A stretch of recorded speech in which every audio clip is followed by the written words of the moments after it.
একটা কয়েকশো মানুষ যে মারা গেল, এবং সমস্যা হচ্ছে যেটা, যারা মারা গেছেন তারা ভোট নিয়ে, তারা নাগরিকত্ব নিয়ে ভাবেন, তারা অনেকের মতো নয় যে ভোট এলো গেল হয়ে গেল, ভোট দিতেও যাবো না চিন্তা করে, তারা নয়, এবং তাদের আতঙ্কে তারা মারা গেলেন। এটা তো অনিচ্ছাকৃত খুনের সব সামিল। এই অনিচ্ছাকৃত খুনের সামিল কি নির্বাচন রাজ্যপাল 361-এ রাজ্যপাল রাষ্ট্রপতি অ্যান্সারেবল নয়, কিন্তু ইলেকশন কমিশন তো অ্যান্সারেবল।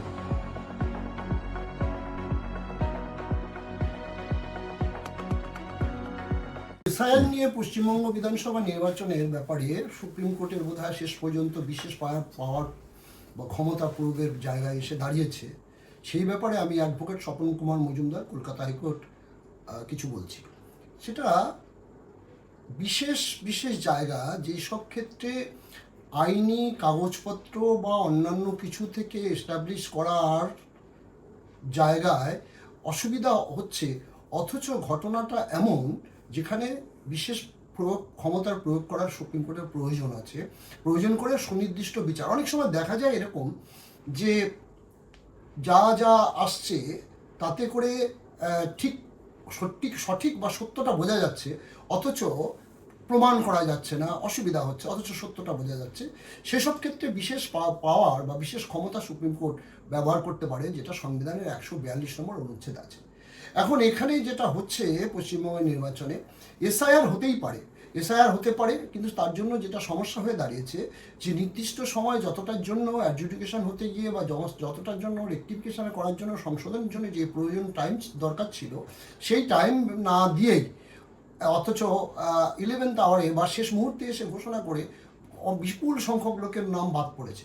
তাতে এটা ঘটনা যে এসআইআর করতে গেলে যেটা হচ্ছে, যারা মারা গেছে তাদের নাম বাদ যাবে স্বাভাবিকভাবে, আবার যারা নতুন ভোটার হবে তাদের নাম এনলিস্ট হবে বা নথিভুক্ত হবে, তাদের ভোটার হিসেবে নথিভুক্ত হবে, তার প্রসেস আছে।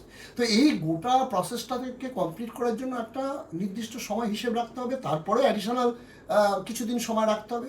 যেমন আমরা ভোটের সময় আমরা দেখে থাকি যে কোনো ইলেকশন হয়ে যাওয়ার পরে ভোট গণনাটার একটু সময়ের ফাঁকে কখনো বিশেষ জায়গায় যদি গণ্ডগোল হয়ে থাকে আবার রি-ইলেকশন হয়, তাহলে একটা নির্দিষ্ট একদিন দুদিন ফাঁক রাখতে হয়।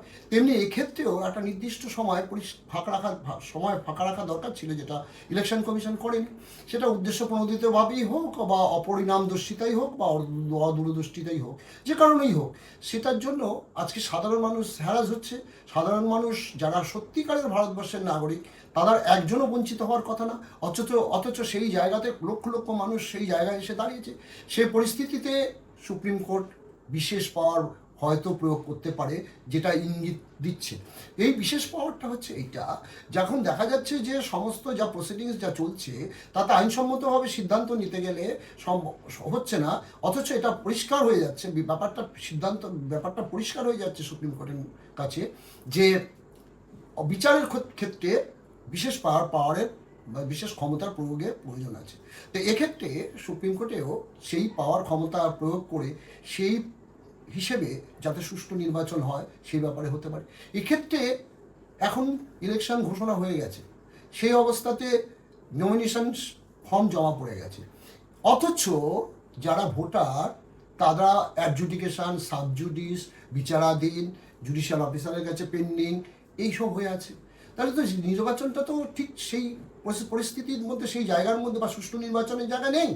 তো সেক্ষেত্রে কীভাবে এদেরকে নির্বাচিত করতে হবে, সে সুপ্রিম কোর্টের বিশাল পাওয়ার রয়েছে।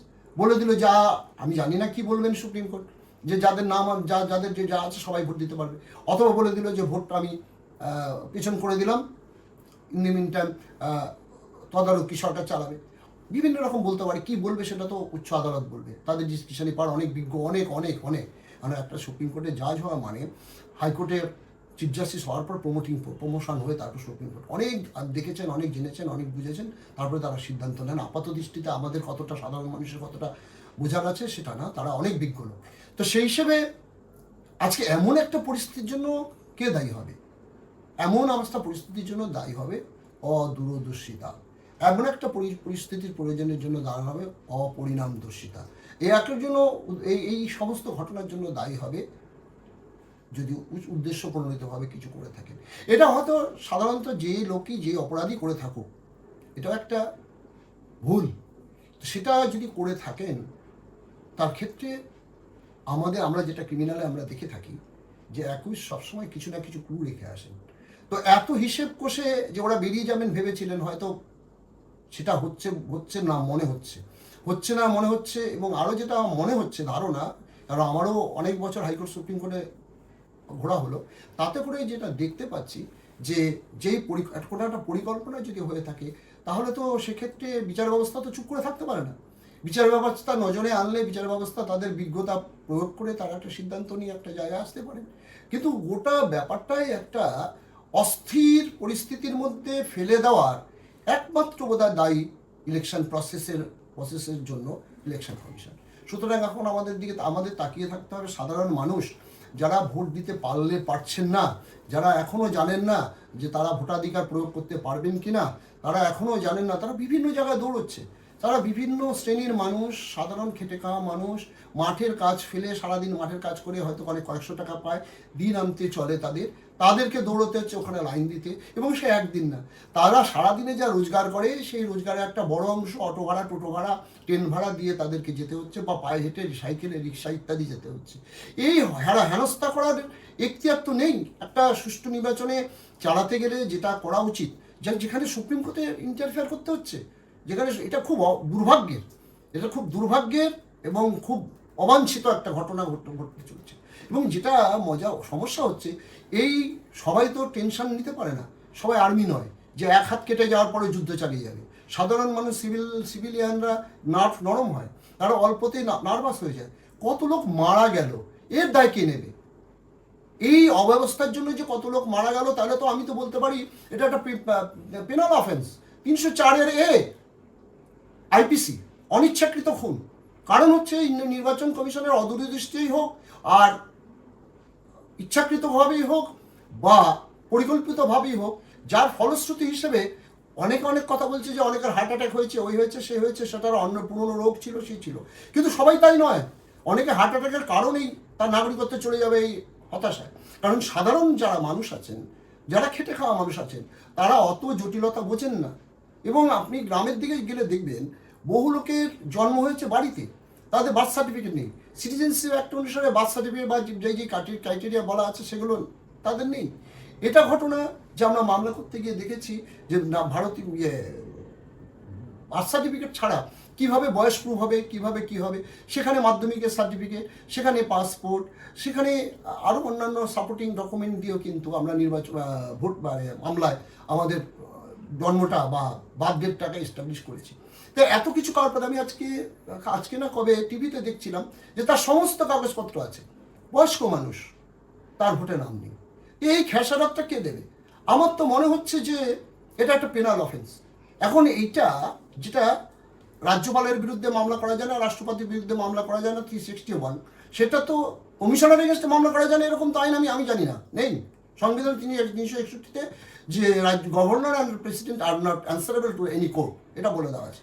দুর্ভাগ্যের বিষয়, যদিও রাজ্যপালের অ্যাসেন্ট যেটা আর্টিকেল 200-তে বলে দেওয়া আছে যে অ্যাসেন্ট নিতে হয় অ্যাসেম্বলি থেকে পাশ করার পর রাজ্যপালের, সেক্ষেত্রে আটকে যাচ্ছে।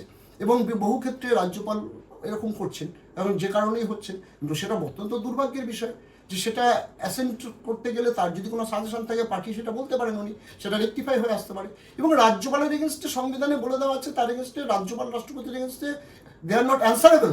ইনস্পাইট অফ দ্যাট রাজ্যপালের বিরুদ্ধে সুপ্রিম কোর্টে বিচার করতে হচ্ছে আর্টিকেল 142-তে 142-তে রাজ্যপালের বিরুদ্ধে পর্যন্ত মামলা করতে হয়েছে সুপ্রিম কোর্টে। এই অবস্থাটার জন্য কে দায়ী, কেন দায়ী, কি দায়ী জানি না। তবে বিশিষ্টভাবে, স্পেশালভাবে আমি বলতে চাইছি যে একটা কয়েকশো মানুষ যে মারা গেল, এবং সমস্যা হচ্ছে যেটা, যারা মারা গেছেন তারা ভোট নিয়ে, তারা নাগরিকত্ব নিয়ে ভাবেন, তারা অনেকের মতো নয় যে ভোট এলো গেল বয়ে গেল, ভোট দিতেও যাবো না চিন্তা করে, তারা নয়। এবং তাদের আতঙ্কে তারা মারা গেলেন। এটা তো অনিচ্ছাকৃত খুনের সামিল। এই অনিচ্ছাকৃত খুনের সামিল কি নির্বাচন রাজ্যপাল 361-এ রাজ্যপাল রাষ্ট্রপতি অ্যান্সারেবল নয়, কিন্তু ইলেকশন কমিশন তো অ্যান্সারেবল। তো সেক্ষেত্রে ইনসারেবল, আমি রিপ্রেজেন্টেশন অফ পিপল অ্যাক্টে এরকম কোথাও পাইনি যে এইভাবে যদি মারা যায় বা এইভাবে যদি কোনো লোক মারা যায় সেটা অ্যান্সারেবল নয়। এটা তার মানে আমি এইটা নয় যে আমি কাউকে ইনস্টিগেট করছি বা কাউকে প্রভোগ করছি মামলা করার জন্য, কিন্তু এর দায়টা এইটা যে কারো একটা ভুল সিদ্ধান্তের জন্য যদি কোনো লোক মারা যায়, সেটা তো অনিচ্ছাকৃত খুনের সমান হয়ে দাঁড়াচ্ছে। তো যাই হোক, যা বর্তমান পরিস্থিতির পরিপ্রেক্ষিতে যেটা মনে হচ্ছে যে যেটা স্বশাসিত, সংবিধান অনেক সম্মান দিয়ে যাদের পদে বসিয়েছেন তাদেরকেও সুপ্রিম কোর্টের ইন্টারফেয়ার করতে হচ্ছে সংবিধানের 142 নম্বর অনুচ্ছেদে। এটা অত্যন্ত দুর্ভাগ্যের, পরিতাপের, হতাশা। নমস্কার।